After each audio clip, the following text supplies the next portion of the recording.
All right, Craic, so let's talk about the newest cycle here going on at Craic in the months of March and April. So we recently finished up our back squat in Jackie cycle, and what we're going to be moving into is going to be our push press, front squat, and Cindy or Mary cycle. So let's start with the skill movements, skill or strength movements, and then we'll talk about the girls here. So with the front squat, first and foremost, we are all strong AF. As a gym, Craic is incredibly strong. You guys are coming off a back squat cycle where the majority of you guys end up lifting heavier weights than you've ever lifted before, and your legs are primed. You guys have the strength. Now it's time to build in some of that stability with the front squat. So we're not necessarily going to be testing what our max is for the front squat. The goal here is to build more stability through our midline and build that front rack positioning so that when we get to the cycle in May and June for Olympic weightlifting, we are prepared and ready. And then you start catching some of those cleans. You're not going to be as, you're not going to start to get bundled by that weight. So front squat is more about the stability than it is the strength. You're already strong from the back squats, so let's get the stability in the front squats. Now moving on with the push press, before you begin any Olympic weightlifting cycle, again in May and June, it's important to build shoulder to overhead strength by developing this dip drive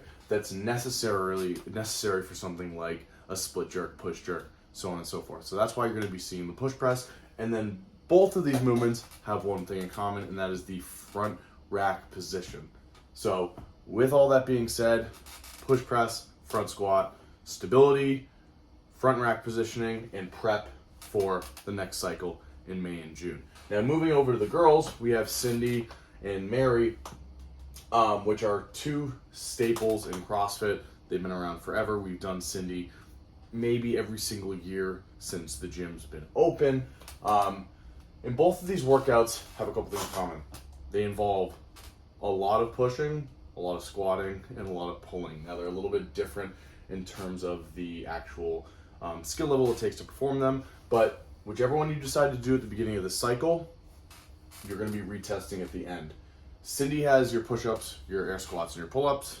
Mary has your handstand push-ups, pistols, and higher volume pull-ups. So based on which cycle or which workout you ended up doing, make sure you take a look at both the normal track and the plus track to see which one has your pistols, your handstand push-ups, and so on and so forth. So if you are looking for a little bit more of a challenge or a different challenge, Mary's your girl. So again, a lot of high volume squatting, high volume pushing, and high volume pulling.